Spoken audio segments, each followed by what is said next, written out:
I'm dealing with kids who are having sex as young as 10 years old. Are you kidding me? 10 years old? As an African woman, I had no idea that somehow these Black American performers, female, had gotten to the point where they're equating twerking with the Black culture. So I was just like, okay. Our girls are going through depression. They're going through depression because they can't look like Nicki Minaj. Basically, this idea that twerking and violence and prostitute is somehow inherent to Black culture. I'm gonna tell you what I feel about Beyonce. I give her a hard time because she knows better. Anika, thank you so much for being here. I truly appreciate you taking the time. I've been looking forward to this conversation. Me too. Thank you. I'm so glad honored that you invited me to join you. Thank you. Thank you. And Anika, there is just so much we can talk about, but maybe first, can you just walk us through who is Anika and how did you get here? And then we can go into all the things I wanted to talk to you about, all the way from women, sexuality, all of that. But first things first, who is Anika? Okay. So I'm gonna start like this. Yesterday is my father's 85th birthday. And my mom and I are very close, and she has definitely invested a lot of her time teaching me, guiding me, showing me my path. She's the one who told me I should get a PhD when I was very young, and I didn't want to. And she would be my first teacher, of course. But my dad's relationship, I want to talk about him in honor of his birthday as well. My mom is a huge inspiration to me. When a young girl is growing up, a lot of her sense of self-worth and a womanhood is not just modeled or shaped by the mother. It comes from that relationship with the father. Mm-hmm. And I've just had such a wonderful dad. And he was always there for me. He was a very smart man. He was a professor at Howard University. He was a dentist and a pastor, very intelligent. And I did not like school. I was not into education. Mm-hmm. But he never made me feel like I was dumb or less than or inferior, that he was frustrated. He always related to me as if he delighted in me, as if he loved me, as if he valued me. Mm-hmm. And I remember distinctly having no interest in doing anything really with my life much. And I hadn't really applied to college. And he took me up to Howard and helped me get into Howard. And just like, this is your only chance, because you didn't really do much in school. But he didn't make me feel bad as if I was less than. And I felt like it was an act of belief that I know you can do this. I see you are a smart girl and you can go to this university and do well. And he was right. I graduated cum laude. I was an honor student I was inducted into the honor society in my freshman year, which I had never been in anyone's honor society in anybody's school ever. Mm. But my dad always related to me as if he valued me and honored me and wanted me to carry myself in a certain way that showed I valued myself as a human being and as a woman. And that this is not for just everybody, that there's a certain amount of pride and value you place on yourself. And by him showing me that also showed my character, my sense of self, and the way that I carry myself. And so from that, of course, went on to Howard, went on to graduate school. When he and my mom started the school, I joined them and helped them with their school, and they continued to, they're business owners as well. So they just both of them did a lot of work, training my brother and I both on leading a business, running a business, pursuing your goals, reading, engaging in intellectual conversation. So I would say I got here because of my parents and in honor of my dad's 85th, because of having such an amazing dad. Oh. Well, happy birthday to him. I am sure he's having an amazing day. I have to say I relate so much to everything you said about your father, because I think it's forgotten. And this is a place where, personally, I've been quite upset with especially the modern day feminists who really do not have very little, if almost no appreciation for the role of men in women's lives. And so I, like you, grew up with a father who pretty much put me on a pedestal. And I believe that it contributed to everything that I am today, especially, being a strong woman. So I find that very interesting. So Anika, why do you see that with modern day feminists? And where they have relegated the role of men to be. Do you see the same thing happening, and how do you explain that if you do? So I have quite a few relationships with women who I think would identify as modern day feminists. And my interactions with them, they don't communicate to me that they devalue the role of men. I think the commercialization of feminism tends to do that. I also feel like, this is going to sound a little strange. My father is a pastor, and my father was definitely the head of our household. But my mom is an extremely strong-willed woman and very opinionated and very clear. And so my dad did it he was definitely the lead, but he definitely had a deep respect for my mom. I think what's lost is not just that women are devaluing men. There's a lot of different factors. It's men not understanding their role. And so women are having to fill in the gaps, which is very frustrating. So there's that piece.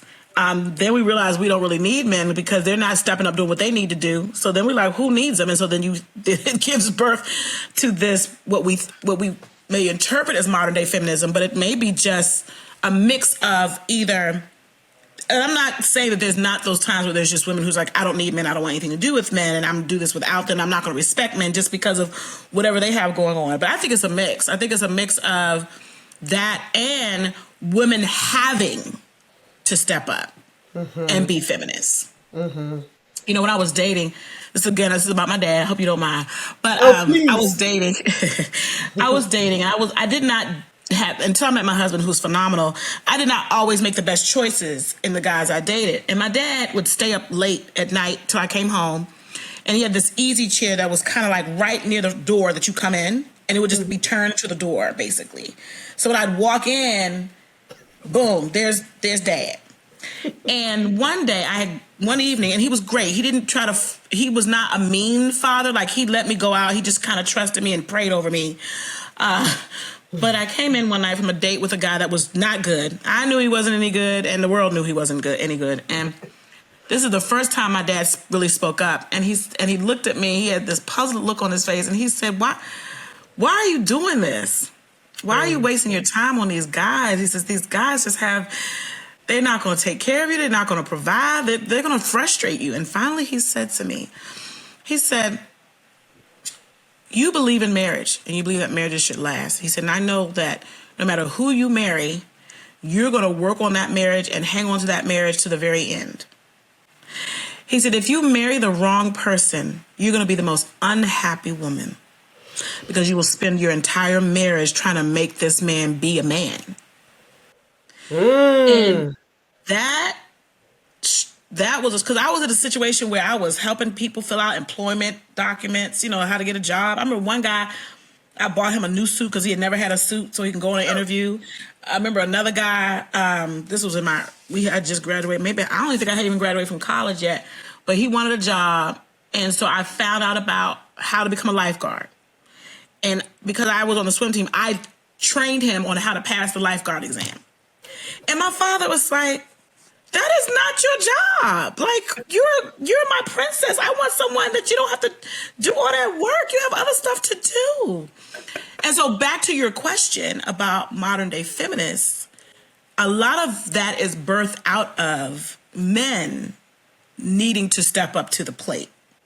So I have found that the women I know who are feminist but value men are in relationship or had some type of an example, a father, a husband, a brother, uncle, an example of what a man should be. And the women I have met who are like, "I'm not fooling with these. I don't need these men. We're better. We're stronger," has some type of dysfunctional relationship where they had to protect, self-preserve because the man was either dangerous, hurtful, or weak.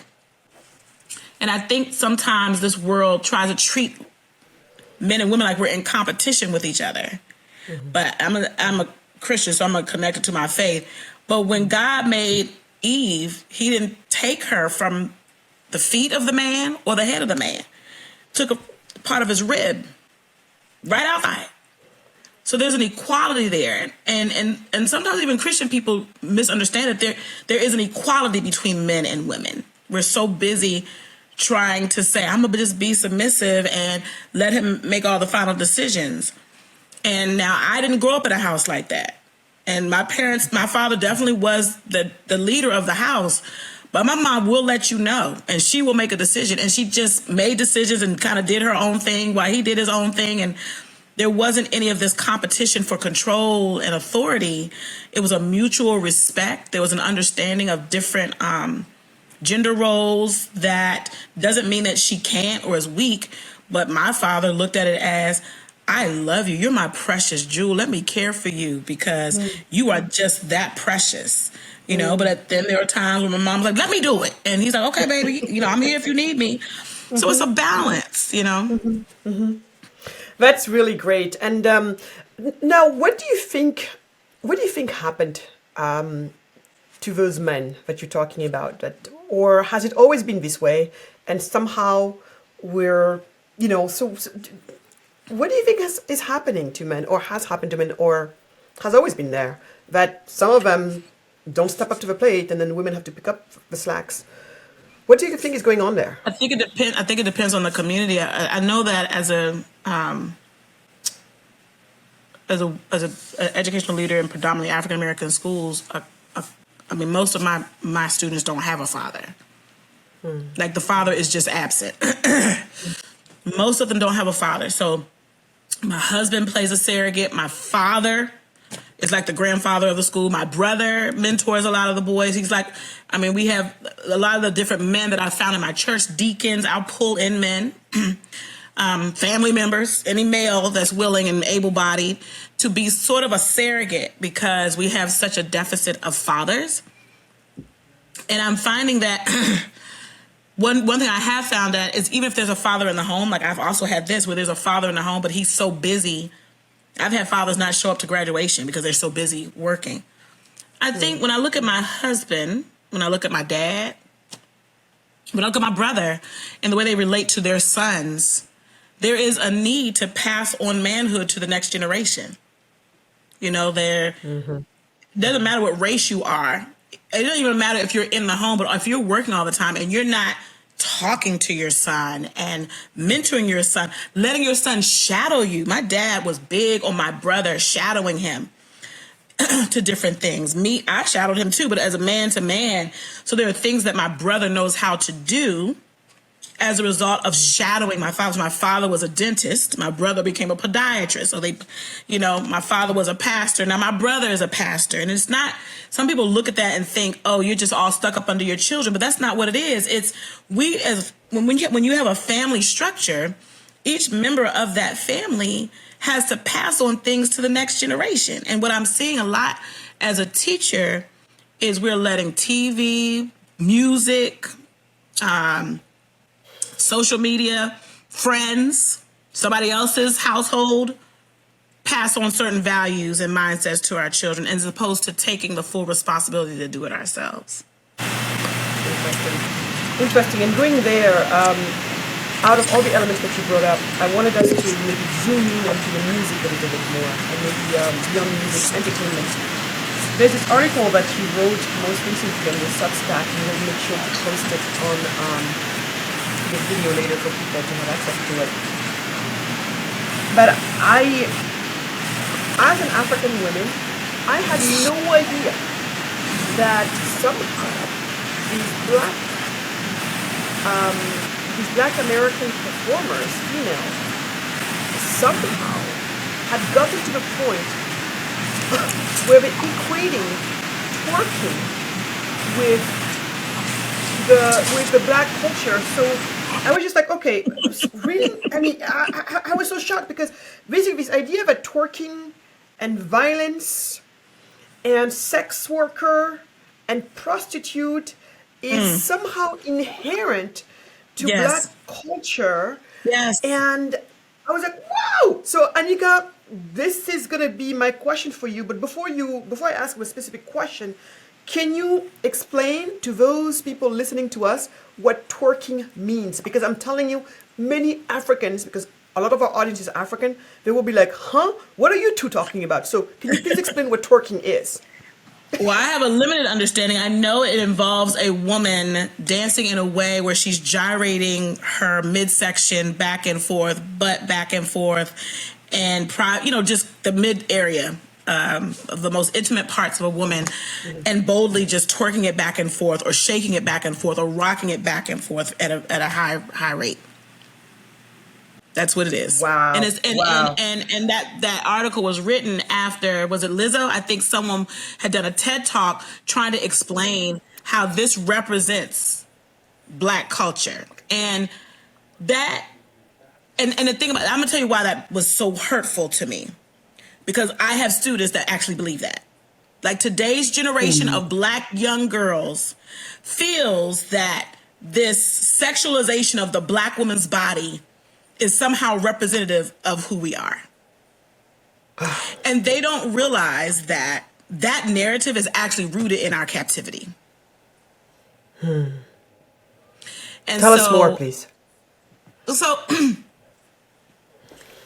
we don't see very often the days of girls just wanting to go to college, wanting to read, wanting to dress in a way that's beautiful, but that is respectful, that shows that I have so much self-respect of my body. It's not just for everyone. And I'm not saying this from a religious perspective.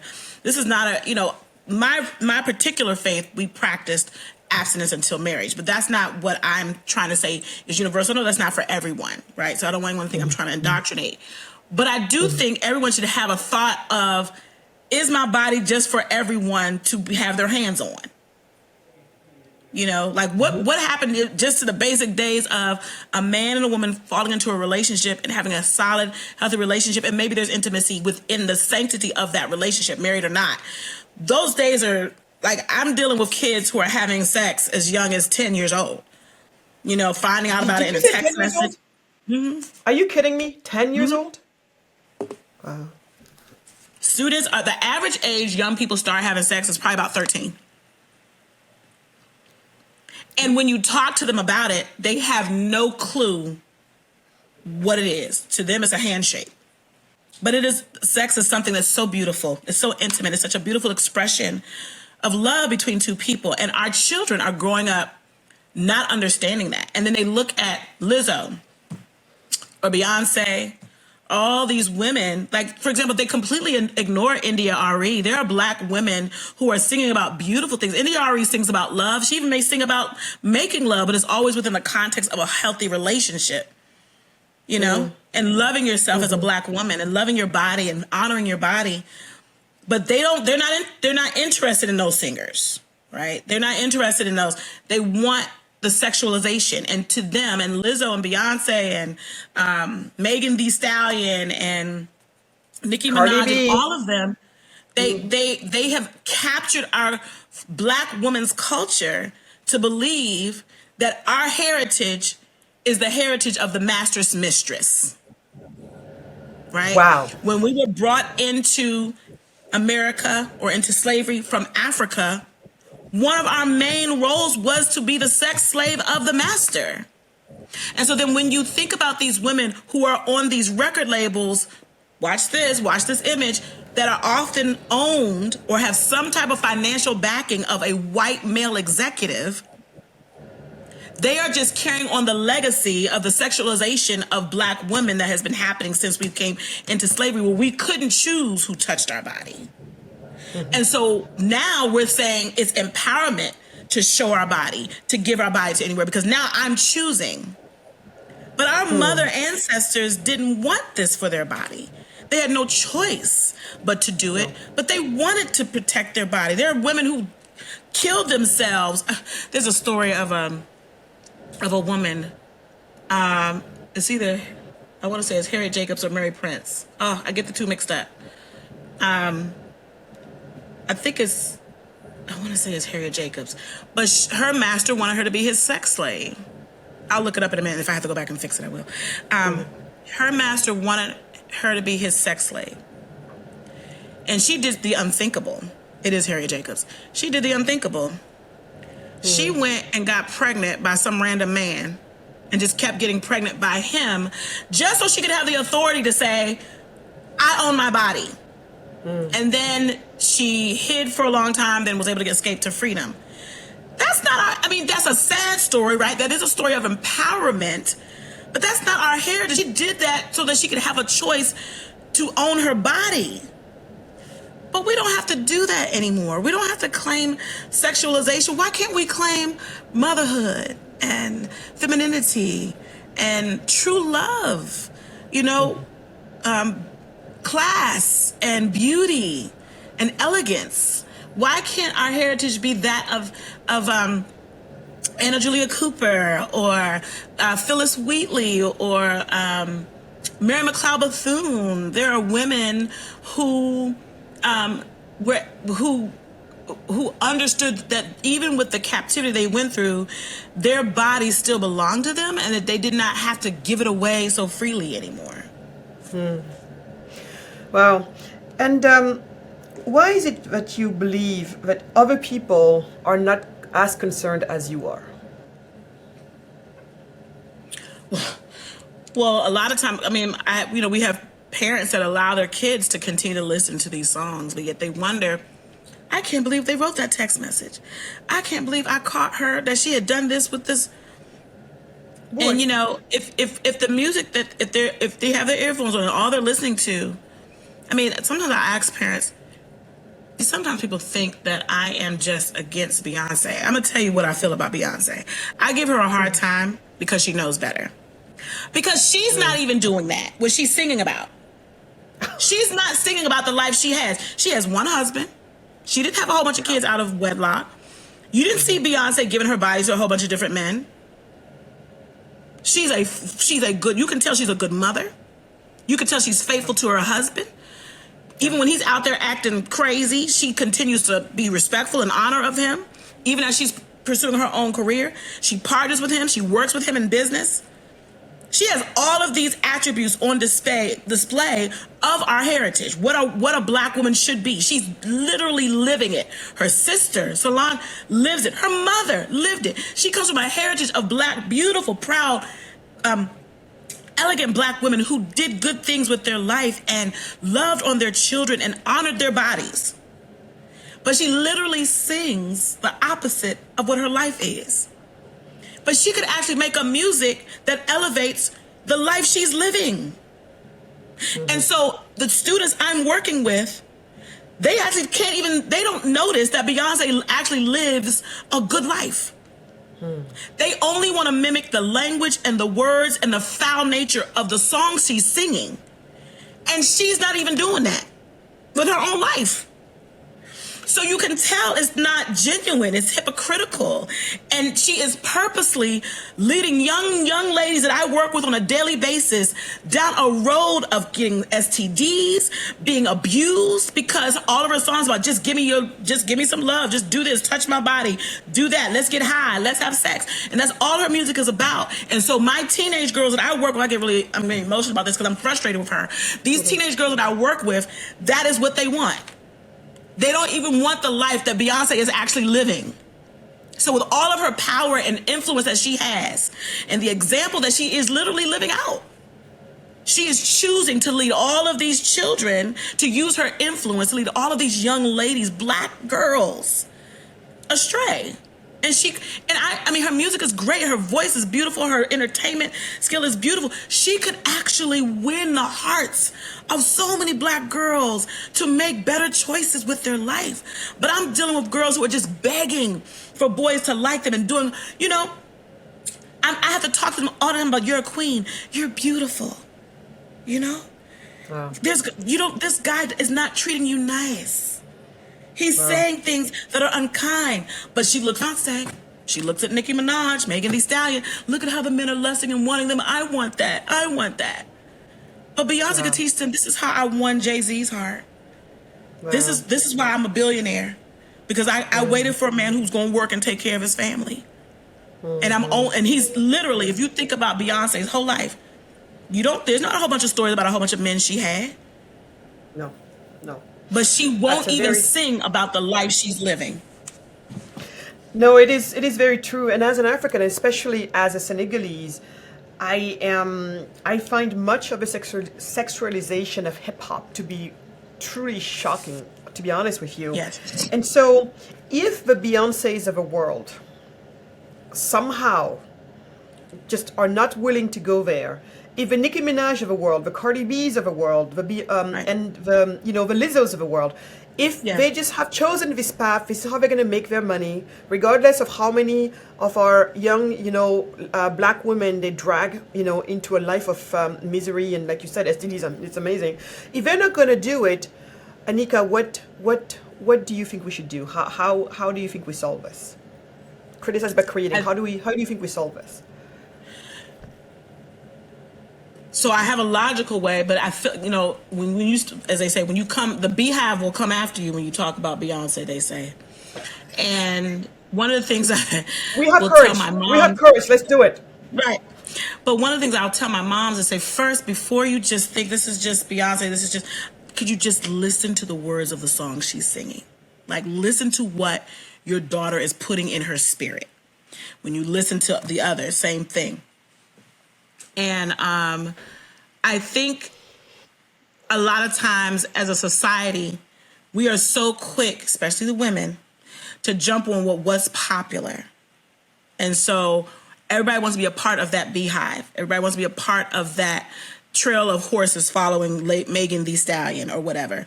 We all want to be a part of that because they're black women. They're making money. They're famous. They're empowered, right? I think Megan Thee Stallion has been able to negotiate owning some of her music. Like she's very smart. She's educated, right? She's extremely educated. Megan Thee Stallion she's not just some ghetto chick from down the street. The girl is brilliant, right? She won't teach the black girls about how brilliant she is so they can do the same thing. Literally, their music is actually keeping them from being who they are. And somebody's gonna say, "Don't blame them. It's a choice." But it's about influence. These are influencers, and don't we can't turn a blind eye to the power of music and culture. And so I think number one, those of us who struggle with this music and the words and the messaging of these songs, we have to not be afraid to talk openly about it, even at the risk of making our friends upset or the beehive coming after us, because we have to speak up. And maybe in speaking up, maybe a message will reach them and they'll get convicted about changing the messaging of what they're doing so that it has a much more positive impact on young people. I just think talking more about it, and then a lot of one-on-one with young girls to help them process the music they're listening to and the goal that they have for their life. There has to be this sisterhood that we form around our young girls. We're just kind of letting Beyonce raise our children, and we're not talking to them about my mom. Let me tell you, this is now about my mom. My mom was famous for girl talks, and she still will do it. But when I was young, I guess I think I was in college, and it was like, it had to have been 2 a.m. in the morning. I was knocked out sleep. And she came up to my room. I was living at home. And she woke me, Nika, wake up, wake up. I was like, what, Ma, what? And she began to tell me about her dating life and the mistakes she made. For whatever reason, she just felt led to tell me all the mistakes she made in her dating life and that she didn't want me to do the same thing. I don't know why she felt led to come up the stairs at 1 or 2 a.m. in the morning, but I remember that conversation. And she may have thought I brushed her off because I was sleepy. But here I am 30-something years later or less or more, remembering that she took the time to get out of her sleep to have a very candid girl talk with me and to cast her dreams and visions for me onto me. Now, I may make my own choice, but she just wanted me to know, I want you to know the love that I have with your father. And I regret that I did some things before I met your father. I wish I could say he was the only one I enjoyed this with. And that was a really important conversation. But we going to work, trying to hold down the fort, taking care of all our kids, clothing them, feeding them, but we're not feeding their souls, right? I'll say as a faith-based person, my daughter and I pray and read the Bible together every day, and we have girl conversations just before this meeting when I was running home to get to you. She's now decided she wants to start cleansing her face. We had a whole talk about beauty regimen the other day. So then she was like, well, mommy, can you buy me facial cleanser like you? So when I said I'm zooming home right now, I promised her I was going to get her own facial cleanser. So I bought her some facial cleanser, and I got her like the little fuzzy headband. You can tie your hair back while you wash your face. And I'm demonstrating that to say, mothers, we got to take time to have these girl talks with our daughters. This is so beautiful. And that's exactly where I was going to go to. Because again, to me, the way that I view the world is as a criticize by creating. If we're not happy with a status quo, then we need to take it upon ourselves to build the alternative. And again, if Nicki Minaj, Cardi B, Beyonce, Lizzo decide to continue on the path they're continuing on, which you and I know is not really good for our younger generations, they will keep doing. They keep doing what they're doing. But then my question then is, okay, then we need to create an alternative to what it is that they offer to these young women, and again, criticizing by creating, because right now, clearly these young ladies they have a choice, like you said. There's this other lady you brought up earlier. You said she had beautiful music, singing about amazing stuff. She's there. And these ladies are here, and our young people are deciding to go Beyonce, Lizzo crowd and Cardi B crowd. There is a reason. Now, I don't think we should wait for Beyonce or anybody like that to be like, oh, I found the light, I want to do something different. We need to offer. So that's why I love what you said, because that's exactly what I was going to say. I was going to say, if we give up on those women ever doing the right thing for our young people, then what else can we do ourselves right now and change this? And I loved how you brought up what your mom was doing, and you telling mothers, you got to step up. What is funny, Anika, is when moms do that, I think they're the best ones to take away the girls' attention from the other one. It's just you're so right on that. And even be willing to adopt a quote unquote adopt a girl. Like I have girls that come hang with me and my daughter, whose mothers are working. I work from home, so I'm with my child all the time, and so. Like last Friday, one of the little girls whose mother is wonderful, but she works all day too. She was like, "Can I just come hang with you?" And she's always done that. I'm like, "Sure." And mother dropped her off on the way to work, and she hung with me all day. And when she's with me, the same conversations I'm having with my daughter, I'm going to have with these little girls that God brings into my life. Because my mother did it for me. Like I wouldn't have the values and the perspectives on womanhood without my mom pouring into me, and things about beauty and what does it mean to. My mom did this thing. I used to have this real problem with nightmares when I was a little girl, and this is about music and how powerful it is. Horrible nightmares. I mean, they were just terrors. And one day she could not figure out what to do, and she got this idea. She got me a radio and found this Christian radio station. Now you may use a Christian station or positive music, whatever, but she found a station that had music that while I'm sleeping, she would turn it down really low, just enough for my ear to hear, and the music would just, while I'm sleeping, just be in my mind. So to this day, I dream music. Wow. Right? And it's always some type of beautiful song. And I have not had a nightmare since, and that was a little girl. So I'm 50. I have not had a nightmare since. I'm sharing that testimony with you to say, my mom recognized I was having nightmares, right? Sometimes we have our children our girls are going through depression. They're going through depression because they can't look like Nicki Minaj. They can't be like Lizzo or Beyonce. They're obsessed because they're doing all this stuff to make boys like them, and they don't. Why is it not working for me, but it's working for Beyonce, Right. And they're actually getting depressed and feeling unhappy about their self-worth. Whereas mothers, we need to be speaking words of affirmation, showing the music of positivity. Not body positivity that says use your body as a sex symbol, but positivity about who you are as a person from the inside, and that what's on the inside will come out to the forefront. So I'm saying that women in general, whether you're a mother or not, we need to step up to the plate. Like you said, not wait for these women are not going, they're making too much money. They're not going to stop. You know that money must be good to Beyonce to say, I'm going to tell you all this stuff that I ain't even do just so I can get your money. I'd rather do that than actually help guide you in the right path because it makes me a lot of money. So they're not going to change. The money's too good.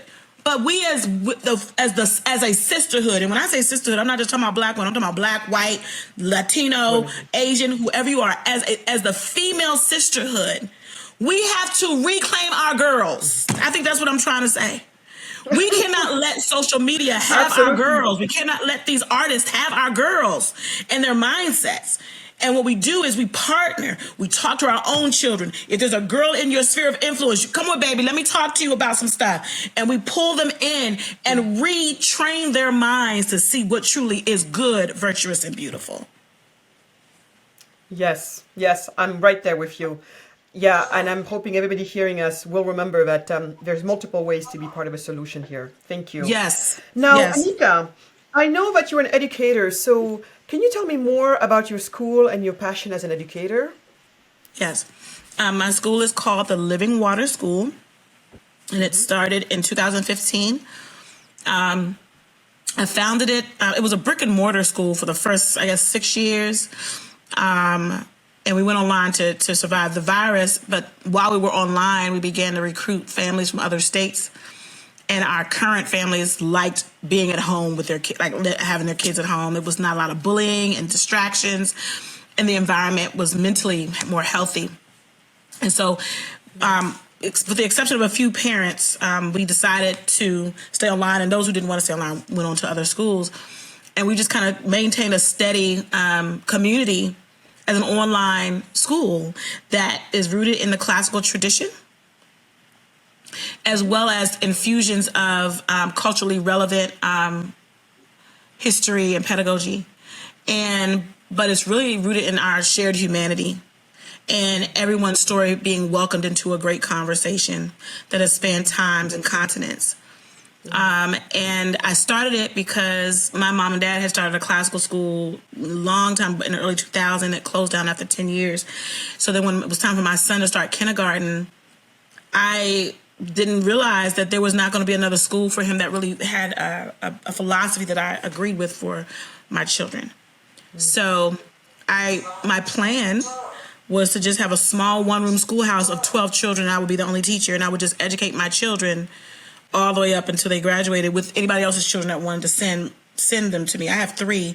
So I said, I have a slot for 3 of my 3, and I'll take 9 more kids. I'll do 12 kids, and we'll just educate them like a one-room schoolhouse.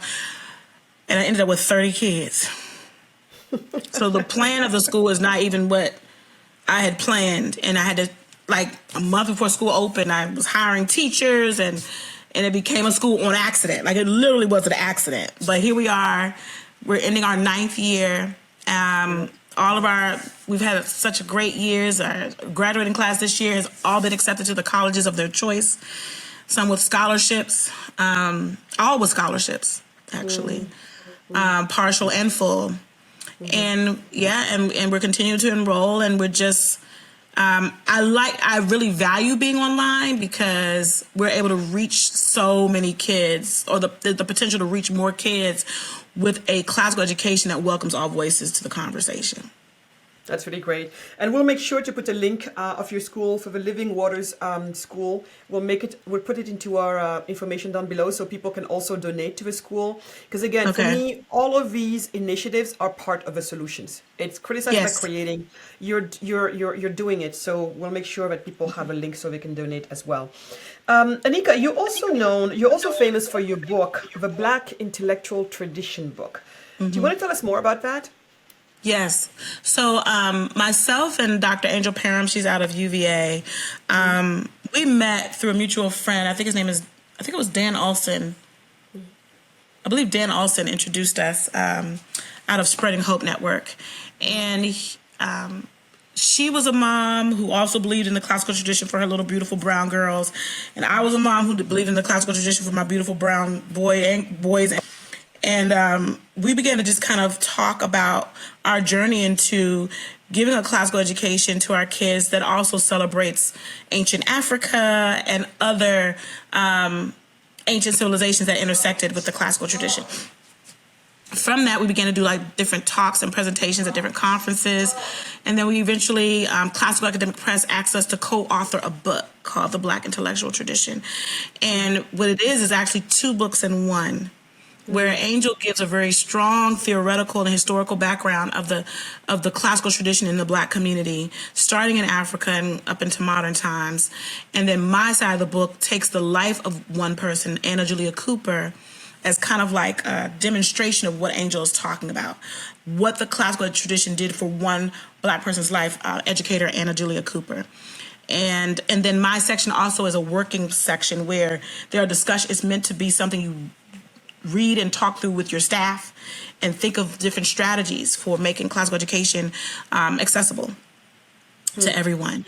And so that's the Black intellectual tradition. And I have another book too. I took my dissertation, which is called Living in the Constellation of the Canon, and I self-published it because when I wrote it, no one wanted to hear about how the Western tradition was relevant to Black people. I could not find anyone willing to publish it after I finished my dissertation. Not one. Wow.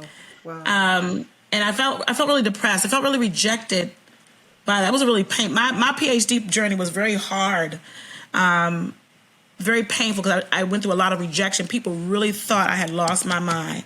I thought I had lost my mind for a minute. Like, why am I doing this? But in the department, it was just people just thought my philosophy on the classical tradition in the Black community was not relevant to us. When I wanted to publish my dissertation, I was told it's not relevant. Nobody's going to want to read that. So, but I continued to push forward. So what I decided to do was, instead of focusing on trying to make my work notable, let me just get my degree. Like, you can't stop me. You may be able to stop me from getting published, but I am allowed to research whatever I want. So I focused on not trying to get published, not trying to, I wasn't even invited to be on any research projects, nothing. No one would bother touch me in graduate school. But I was able to get through, thank goodness, to a really, after I had to I had to pick a new advisor. And the new advisor, although didn't quite have an understanding of my passion for the classical tradition, she believed in my right to research what I wanted to research. And so because of her and the chair of my committee, I finished and I did get my PhD.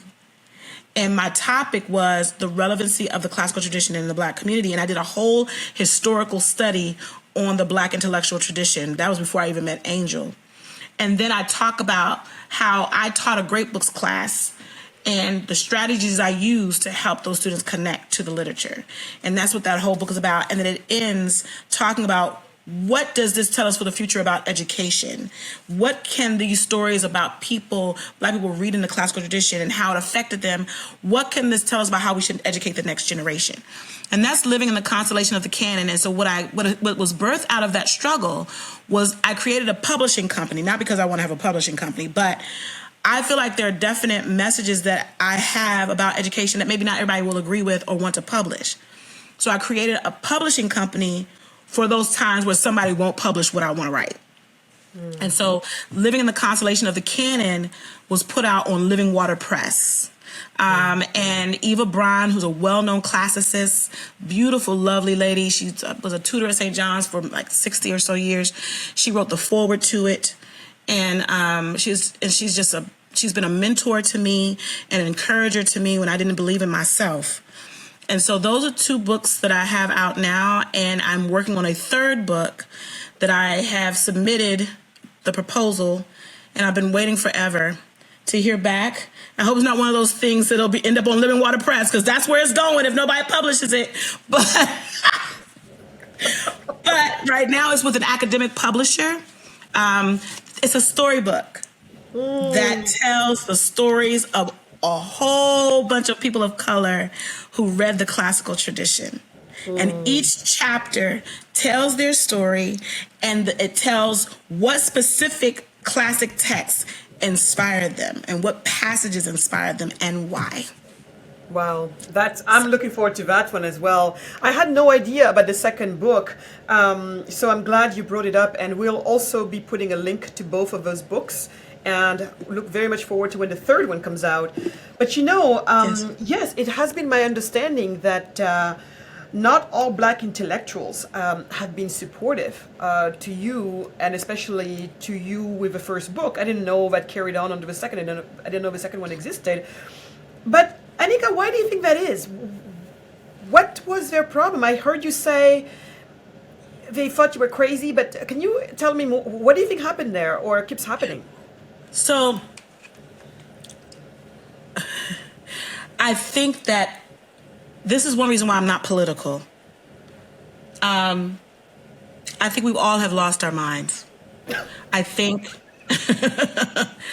I think that we all have been so comfortable in certain narratives. We can't explain why we want to hold on to these narratives, but we have these narratives, and if someone comes and says, well, that's not quite the narrative, we'd rather stay where it's. So let me explain that. There are two different narratives that surround the classical tradition that are always at war with one another. It's almost like a tug of war. There's one narrative that says this, and this is what I was told in my graduate program by a white professor: these books are not for your people. That's what I was told by a white professor. And he actually happened to be the professor that I was his grad assistant. And that man hated me with every fiber of his being. And he would berate me daily as I worked for him, sometimes in front of his students. This is not for your people. And so sometimes you have one narrative, and I would say the white side sometimes feels like, we have loved this tradition all these years. How dare you come into our space and try to own and be and enjoy this space? It's okay if you come and celebrate me, but you dare not come and bring your story into this space. How dare you? You are intruding on our space. So that's one side. On the Black side, there is a narrative that is rooted in racism. The classical tradition was used as a form of elitism or a way to help Black people assimilate. And there were some, like I'll even say, for example, Alain Locke, the founder of the Harlem Renaissance, he was definitely into classical education. And he actually felt that if you didn't have a classical education, he would call you the N-word. And so Black people have taken the classical tradition and hurt their own people. Wow. And actually taken on the persona of their oppressor in the name of classical education. So and what I'm trying to get people to understand is it's not the tradition, it's the people. It's always and so like that. You know, and they misuse this beautiful tradition. Yes. The narrative I'm trying to explain to them is like, this tradition is just kind of this object that's not either here nor there. It's just there for us to have access to and to partake of. Kind of like if I'm walking past a table of food and I say, oh, let me have an apple, you just bite it. That is the Western tradition. Yeah. The Western tradition is not there looming in the shadows to take over the world. That's not it, right? It is literally just sitting on a table for us to eat and snack on and to be nourished. Sadly, though, humanity on all sides has taken it, and instead of nourishing the body with that apple, they've taken it and thrown it at someone to hurt them. That's right. And so my heart is to show people, let me show you some examples, though, of people of color and white people even, who use this tradition in a healthy way, a positive way, and look at what it did for them. And honestly, if you look at the story, that story is actually more positive or more pervasive than the stories of hurt, oppression, and superiority.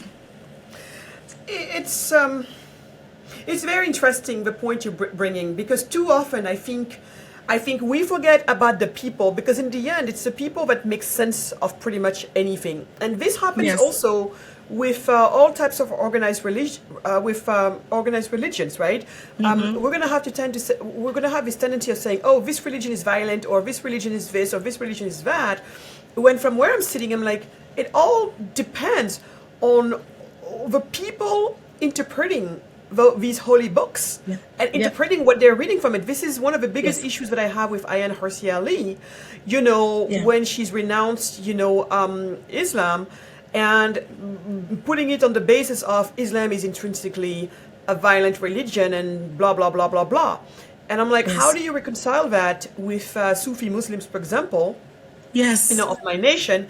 And I think, because otherwise, how do you explain the same book read by myriad of different people, Yes. and yet some people decide to have this interpretation of it, whether you're Wahhabis or, someone on the side, and halfway across the world, people reading the same book and ending on a Yes. whole different level with it, in this case, maybe the Sufis. So Yeah. for her to just go from that, experience and say, I reject the religion, instead of trying to think about what is the variable, the difference between these different groups of people and how they're looking at this book, how they're interpreting it and manifesting it in Yes. their lives. So I felt like Yeah. that is one of my biggest issues with her, for example. Yes, yes. I mean, I think, and think about it, that's the case with every religion. Like every religion, especially the ancient religions, are rooted in rooted in someone's interpretation of violence. Christian, Judaism, Islam, but at the same time, like for example, Christianity has been behind the violence against my own people, right? Here in America. But it's the same religion of Jesus, right? It's the same religion of the one who was peaceful and loved all people and had kind words except for those who were oppressive. So it's just, and then I think about, and I found that same thing with the Muslim people. I don't know any violent Muslims, like not one. I've found them all to be the most peaceful, loving people. And it's the same thing with the Jewish people. But yet we're seeing different interpretations of that. And I think it's, and just like this is, and that's what you're saying is, that's what we do with stuff. We do that with religion, books. We will take, it's our, something about our pride or this desire to overthrow another human being. We will use whatever object we can have in our hands to do that. No, it's very true. And so I'm certainly hoping that we're going to find a way to reconnect with each other. A tradition is a tradition, and the reason why a tradition travels through times all the way to where we are today is because they're usually probably among the best traditions.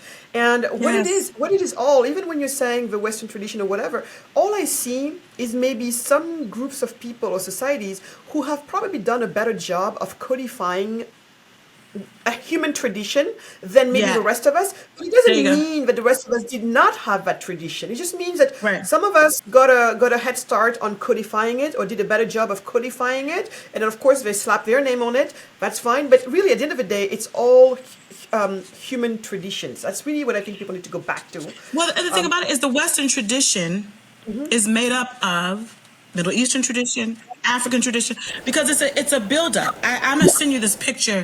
I had an artist kind of illustrate what I mean. I see us as a tree. We're not disconnected, right? It's, at the bottom, the roots actually are Africa. That's the root of all knowledge comes from Africa. I'm not saying that because I'm Black. I'm not trying to make everything Black. It's just history, archaeologists, historians. Everything starts there. That's the first great civilization, right? And things happen there. And they actually had an oral and a written tradition, right? And that was there. And the ancient Greeks and Romans knew about this tradition. They didn't try to hide that tradition. You can read in the Western canon from the ancient Greeks and Romans that they talk about the philosophy and the wisdom and the written knowledge of some of the African civilizations. Absolutely. After the African civilizations, sprouting up would be the tree trunk. I call that the Middle Eastern tradition. And the Middle Eastern tradition built upon what the African civilizations did. And they continue to take that further. And each people group takes it a step further. And it doesn't mean one is better than the other. No. And then from the tree trunks, you get the branches. That's right. And that to me is classics. That's ancient Greece and Rome. And they didn't just pop up one day and just are the greatest thing in the world. And they even knew that. The ancient Greeks and Romans would have looked at us like we had two heads if we said, you are the beginning of all knowledge. Because Socrates will tell you, this is what we learned from Egypt. Pythagoras will tell you, I studied with the Egyptians for 20 some years. Herodotus will say, listen, I visited the Ethiopians and they were some beautiful, brilliant people. And so the branches are the works of ancient Greece and Rome, sprouting out from that root in Africa, the trunk of the Middle East, into classics. And then the fruit or the leaves is the classical tradition. I love it. I love it. And it gives birth to this fruit that we all get to share. And we get, and so then when I think about it, I think of it as, and here we are resting under this tree, eating from this tree, being nourished and protected from this tree. Exactly. But we tend to think of history as a branch over there, a tree over there, a trunk over there, and mad at each other when we actually are a part of the same tree. That's very true. And I love that way of looking at it, because even when we look at our family trees, it's exactly the same thing. It all started with two people somewhere, but then from there, Yeah. boop, boop, boop, boop, boop, and all over the Yes. world, and all of a sudden you're also seeing different skin colors, people with Yes. different religions, but it all started with these two people somewhere, and Yes. then boop, boop, boop. Yes. So I think it's a beautiful image for those of us who are here today to remember how everything is Yes. connected in the end, Yes. and we build out of each other. We all have Yes. the same ancestors. I guess I was going to ask you next, what is your relationship with Africa, or what do you think of Africa? I like to ask this typical question: are you bullish on Africa, or are you bearish on Africa? It seems like you said a lot about it already, but you have to answer that question. Bullish So let or bearish? me say this. I am ashamed to say that I've been traveling and speaking a lot. This is the most travel I've ever done. I'm very much a homebody.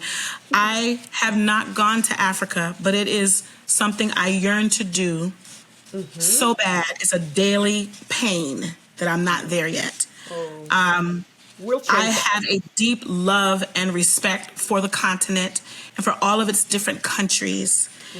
And I was invited to teach in Greece. And it was right around the time the virus was just starting. And I had this guilt about going to Greece before going to Africa. It's the weirdest thing. I'm like, how do I go to Greece and I haven't even been to the motherland yet? Like, how do you do that? But Remember, anyway, you said we're a tree. We That's are right. a tree, remember? But we didn't go. And I'll go if God opens the door for me one day. One thing, I don't want to leave my kids and my husband very long, so I'm trying to navigate. If I go out of the country, they have to come with me, because that's an experience I want us all to have. I am planning to take our school to possibly Ghana in the next year and a half as a school trip. That is something I want us all to experience together. And it's I'm 50 now. My desire is that I make regular trips to the continent until I die. So that's my as far as Africa, that's my heart. And then Africa, I'll say that the continent was very instrumental in me dealing with my own self-esteem as a young girl because of my dark skin, and my mom did not allow me to perm my hair. And I remember meeting this lady who had a shop. She was from Ghana. She had a little shop of African clothes and jewelry, and she would go to Ghana, bring it back, and sell it at a store near where I was growing up. And I remember being 12 years old and finding her store. And that lady knows who I am to this day. And I would go in that store and I would just feel seen. I'm not from Africa. My parents are from the South. So I'm not trying to say I am. I'm not trying to appropriate being African. But finding Africa in that way as a 12-year-old girl healed me. It helped me find myself. I have a deep love for the continent because it caused me to love me. So I always feel like I'm in this state of, I'm trying to get to you, mother. I'm trying to get to you. So my hope is one day I will get there and learn even more, because I feel like I don't know enough about Africa. I try to teach my students and my children as much as I know as I can. I try to make sure whatever I'm doing, I'm pointing back to that root, because Africa is often forgotten in education and in the work that we do. For sure, but that's why your books are important and the work you do is important. And I have a feeling that request you made of God, that prayer you made of God, is going to start happening sooner than you think. and Thank you. stay tuned. So, Okay. yes. And I guess my last question for you, Anika, would be what are you most hopeful about in regards to the future? Because we are optimists over here and we are Yes. people who take matters into our own hands. What are you Yes. most optimistic about? My biggest hope is actually pretty simple. In addition to, I'm going to say two things. Family wise, is that my husband and I continue to enjoy a long love together, and that my three children grow up to be human beings, whatever that is, and they live long to fulfill those purposes.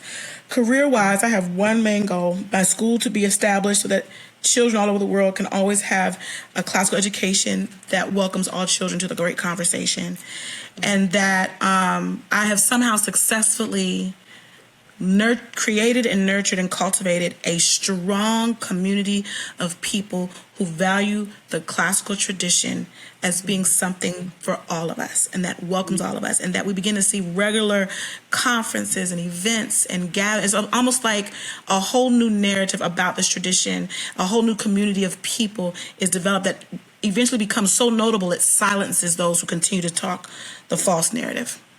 That's wonderful. That's a beautiful hopes into the future.